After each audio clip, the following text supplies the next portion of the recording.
Olá, você que nos assiste nesse programa O Ponto Central, que a gente busca tratar alguns temas periódicos específicos, e nós estamos prosseguindo nessa caminhada de vida de cruz. Como é vida de cruz? Eu não sei se você já prestou atenção, mas em 1 Coríntios, capítulo 15, versículo 36, nós encontramos um versículo onde o apóstolo Paulo fala acerca da ressurreição, mas não só da ressurreição, mas do princípio de morte e ressurreição. Presta atenção nesse versículo e eu vou ler na minha Bíblia Nova Tradução da Linguagem de hoje, que eu gosto muito e traz tanta compreensão para nós. E diz assim o versículo, eu vou ler o 35 e o 36, mas alguém perguntará, como é que os mortos são ressuscitados? Que tipo de corpo eles vão ter? Então o apóstolo Paulo conta um segredo, e ele fala assim, seu tolo, quando você semeia uma semente na terra, ela só brota se morrer. A nossa vida com Cristo, ela é praticamente assim. Nós vivemos e depois nós, ao encontrarmos Jesus, nós morremos para nós mesmos. Sem a morte para nós mesmos, não há vida. Não há manifestação da vida espiritual e nem da vida do caráter de Jesus Cristo em nós. Isso é uma luta constante, porque há uma carne, há uma estrutura material lutando contra os princípios espirituais. Mas o Espírito Santo nos auxilia nesse importante caminho que Deus em Cristo nos faz. Isso são coisas muito práticas. Eu não sei se você já conhece ou já viu gente cheia de razão, mas sem nenhuma simpatia, cheio de caminhos a mostrar, mas sem caminhar conosco na trilha desse caminho, mas ainda precisa de uma experiência de morte com Cristo, porque a vida de cruz e a vida de discípulo de Jesus necessariamente virá de uma crucificação de nossas vidas. Jesus disse isso, eu vou ler com você aqui em João capítulo 12, versículo 24 da Bíblia, que vale a pena a gente estudar isso tão profundamente cada dia, porque o Senhor é aquele quem cuida de nós, é o maior interessado para que nós possamos crescer e ser abençoado. Então ali em João capítulo 12, versículo 24 e 25, você vai encontrar assim, eu afirmo a vocês que isto é verdade, se um grão de trigo não for jogado na terra e não morrer, ele continuará a ser apenas um grão, mas se morrer, dará muito fruto. Se o grão caindo na terra não morrer, fica só. É o que Jesus está dizendo. Às vezes somos trigos sozinhos, trigos que não morrem e não frutificam. Cristãos que não morrem, não frutificam.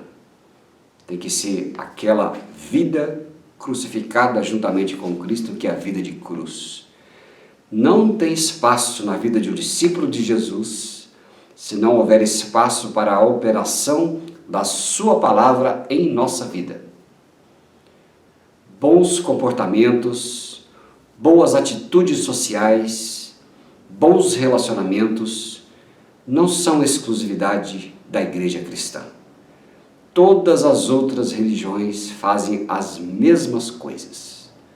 Mas a grande diferença é que os discípulos e discípulos de Jesus, aqueles que vão para o céu, que vivem para esperar e experimentar a nova Jerusalém, são aqueles homens e mulheres que morreram juntamente com Cristo para o eu, para a sua vida, e não mais têm razão. Mas a razão é a palavra do Senhor e a vontade de Jesus. Neste mundo da carne, a vida ela antecede a morte, não é verdade?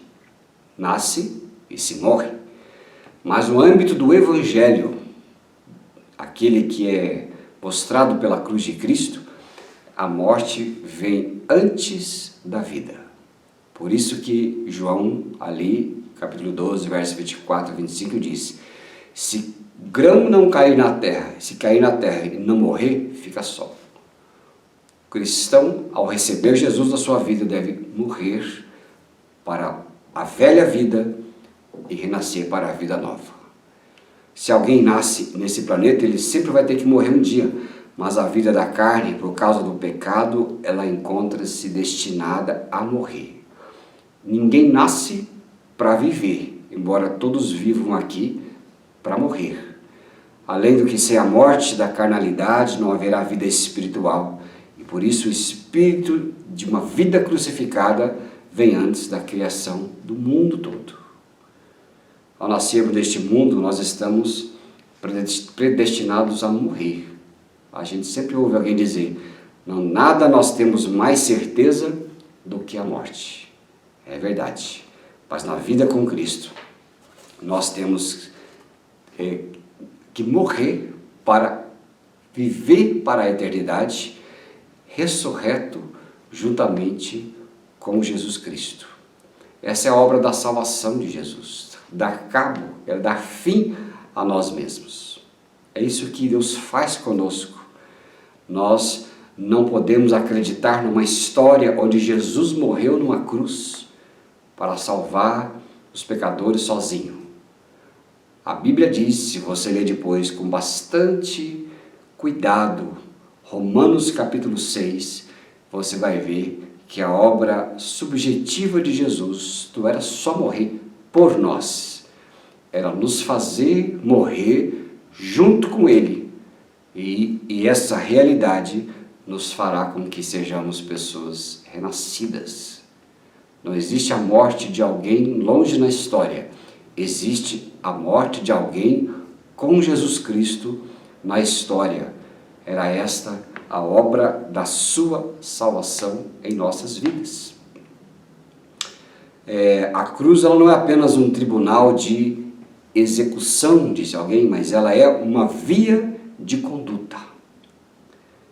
Todos os que foram mortos juntamente com Cristo, segundo a palavra, precisam viver sob os efeitos permanentes da morte de cruz para o pecado e para a vida velha. Essa é a realidade de Jesus Cristo em nossas vidas. Os efeitos permanentes da cruz estão na sua vida?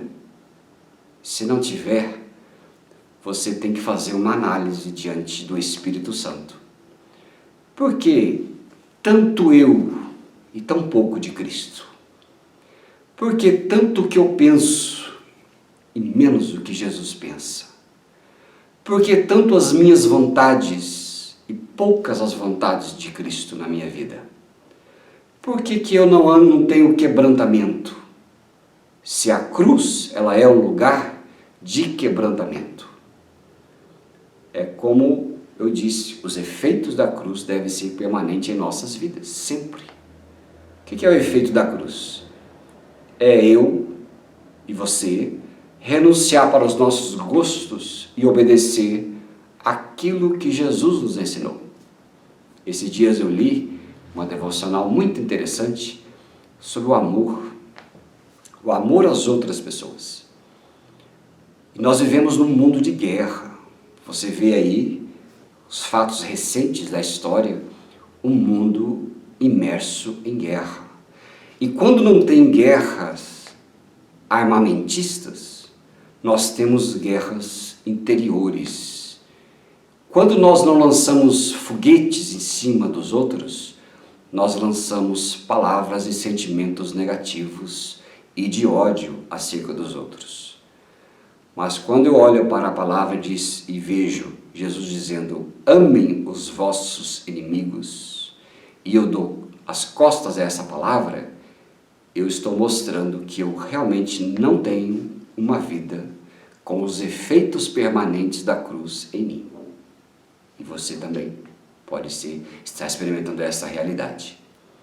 Eu me lembro que há tempos atrás eu estava pensando em alguém que de vez em quando me lançava uns foguetes, como eu dei aqui o exemplo.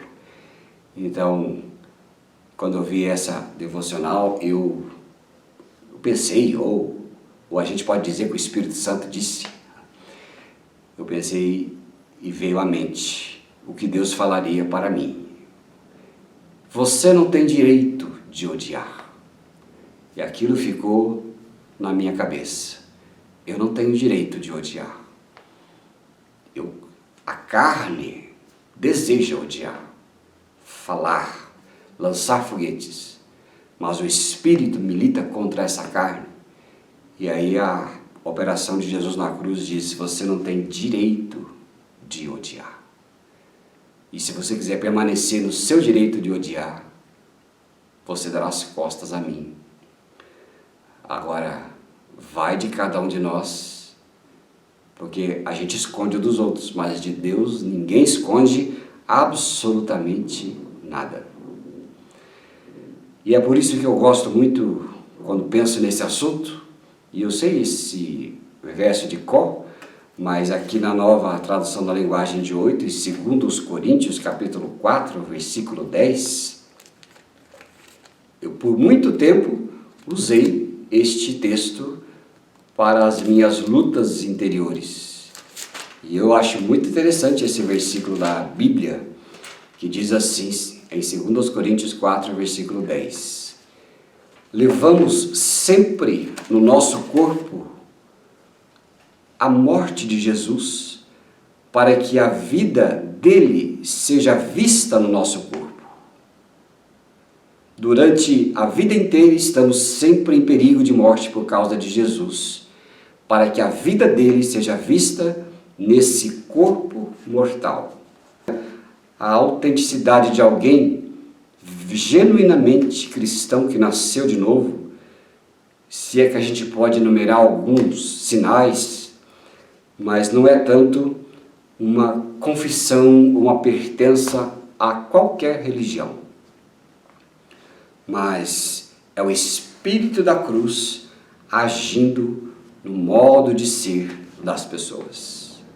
É muito fácil observar. Nós temos uma capa social onde nós não dizemos às pessoas o que pensamos, nós não expomos às pessoas o que achamos, mas é visível quando as pessoas vivem em si mesmadas, cheias de si, mas de fato nunca conheceram a obra de Jesus Cristo na cruz e o Espírito Santo não age na sua vida. Porque a cruz de Cristo, ela é o fim dos direitos humanos, os meus direitos de querência, de achismo, é o fim dos meus direitos do que eu considero certo ou errado. Mas a cruz, ela é a visibilidade na minha vida de que eu ando pela palavra do Senhor, pelo aquilo que Jesus disse e não pelo aquilo que eu acho, ou acho que tenho o direito de ser. Cristianismo sem cruz é uma contradição de termos.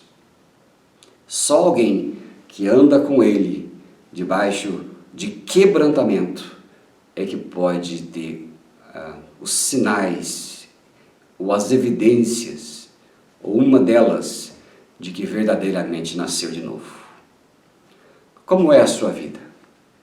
O ponto central desta sexta-feira, desse dia, é quebrantamento. Você é alguém quebrantável ou você é alguém que quebra tudo à sua volta? Pense nisso. Que Deus te abençoe ricamente. Vamos continuar a crescer para baixo em humildade. Não tem outro caminho. É o caminho do Mestre. Deus abençoe vocês.